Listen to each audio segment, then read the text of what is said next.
नमस्कार मित्रों, welcome to my channel ज्ञान एक खोज। आइए आज हम चर्चा करेंगे D9 मतलब कि नवमांस कुंडली के बारे में और नवमांस कुंडली के भी सप्तम भाव के बारे में। वहाँ पर कौन सा ग्रह बैठा है तो आपको जो पार्टनर मिलेगा या आपकी पति या पत्नी जो भी मिलेंगी वो किस स्वभाव के मिलेंगे, आइए जानने का प्रयास करते हैं। ये सामने जो आपको जो 12 भाव दिख रहा है तो इसी से आपको पता लग जाएगा कि सप्तम भाव मतलब सप्तम भाव में कुछ भी लिखा हो 1 से लेकर 12 तक उससे मतलब नहीं बैठता है। वहाँ पर कौन से ग्रह बैठता है उसका फल आज जानने का प्रयत्न करते हैं। आइए मिला के देखते हैं। अगर 7वें घर में सूर्य ही बैठ जाए, समझ रहे हैं, सबसे पहले अगर सूर्य ही आपके 7वें घर में बैठ जाए तो पति पत्नी या पति मतलब जो समझ लीजिए आप, अगर आप पुरुष हैं तो पत्नी और पत्नी महिला है तो पति समझ सकते हैं। तो जो आपको पति पत्नी मिलेंगे वो संगीत वाद्य यंत्र पसंद करते होंगे, उन्हें अहंकार और उच्च स्वाभिमान हो सकते हैं, मतलब थोड़ा ईगोइस्ट होंगे, अपना मान सम्मान उन्हें काफ़ी प्यारा होगा। जब वे 7वें घर में नवमांस सूर्य मजबूत होता है तो व्यक्ति सम्मानजनक पारिवारिक पृष्ठभूमि से भी हो सकता है। अगर चंद्रमा आपके 7वें घर में बैठे हैं नवमांस कुंडली में तो पति पत्नी सुंदर और बहुत ही सुशील होते हैं। वह निष्पक्ष मन कोमल हृदय का भी हो सकता है। उसी प्रकार यदि सप्तम नवमांस कुंडली के सप्तम भाव में मंगल बैठा है, विराजमान है, तो व्यक्ति बहुत ही आक्रामक या गर्म स्वभाव का हो सकता है। वह या एक खल प्रेमी हो सकता है, प्रेमी में भी ज़्यादा गर्माहट जोशीला हो सकता है, खेल का प्रेमी हो सकता है। अगर मंगल और मजबूत है तो पतला और एथलीट होगा। तो मंगल के सप्तम भाव में रहने से गर्माहट रिश्तों में रहती है, इसे देखना चाहिए अच्छे से।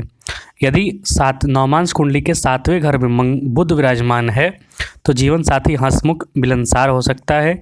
वह साहित्य लेखन आदि का शौकीन हो सकता है। 7वें घर में नवमेश अगर बुध हो, जीवन साथी से शारीरिक सुख की कमी दे सकता है। पति या पत्नी अपने उम्र में कम दिखेंगे, मतलब कि कम उम्र के लगेंगे अगर बुध विराजमान है तो। वाणी भाव उनकी काफ़ी अच्छी होगी, उन्नत होगी। अगर नवमांस कुंडली के 7वें घर में बृहस्पति विराजमान है तो पति या पत्नी अच्छी तरह से शिक्षित, सुंदर, भाग्यशाली और बहुत अच्छे स्वभाव के होते हैं, आध्यात्मिक हो सकते हैं। 7वें घर में नवमेश अगर बृहस्पति विराजमान है तो जीवन साथी को बहुत ही धार्मिक स्वभाव का भी बना देता है। पत्नीव्रता या पतिव्रता व्यक्ति हो सकता है। गुरु यहाँ पर रिश्तों को लेकर काफ़ी गर्माहट भी देता है, रिश्ते निभ जाते हैं।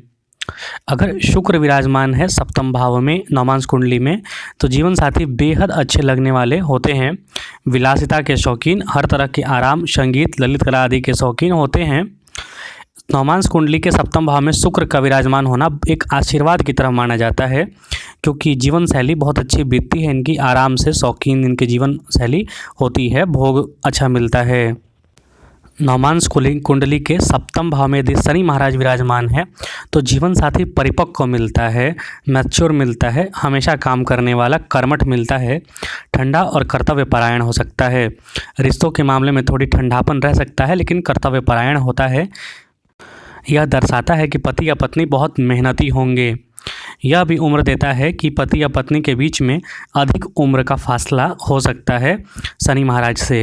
अगर किसी कुंडली में शनि और शुक्र का संबंध बन रहा है तो देखिएगा कि उम्र में फासले ज़्यादा होते हैं। खासकर अगर पुरुष के कुंडली में शनि और शुक्र का संबंध एक साथ बन रहा है, दोनों साथ बैठे हैं, तो जो लड़का है उसको पत्नी जो है उससे ज़्यादा उम्र की मिलती है। ये आप अपनी कुंडली मिलाकर ज़रूर देखिएगा या अगल बगल की कुंडली में भी देखिएगा। उसी प्रकार से अगर कुंडली में राहु यदि सप्तम भाव में बैठा हो तो जीवन साथी हमेशा उदार, गणित, ज्योतिष आदि में अच्छा हो सकता है। वह वैवाहिक जीवन के लिए एक अच्छा स्थान नहीं माना जाता है। 7वें घर में नवमेश राहु जो अगर नवम राहु बैठ जाए तो विदेशी जीवन साथी का संकेत भी देता है। दूर दराज में शादी हो सकता है या फिर दूर जाके बस सकते हैं। यहाँ पर दाम्पत्य जीवन निभाने में थोड़ी मुश्किलें आती हैं लेकिन व्यक्ति को संभल के रहना चाहिए, जीवन साथी निभ जाता है।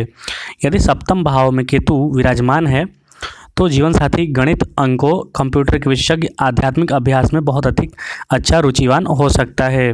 यहाँ पर अगर केतु बैठा है तो केतु आध्यात्म में रुचि ज़्यादा देता है। हालांकि केतु जहाँ बैठता है वहाँ थोड़ा विनाश भी करता है, तो यहाँ पर थोड़ी अनबन भी हो सकती है, तो आपको अच्छे से रहना चाहिए। तो ये नवमांस कुंडली में सप्तम सप्तम भाव में विराजमान सभी ग्रहों के फल थे। आप अपनी कुंडली निकाल के देखिएगा, उसमें बताइएगा कि कुछ मिल रहा है या नहीं, आपका जीवन साथी आपको कैसा मिलेगा।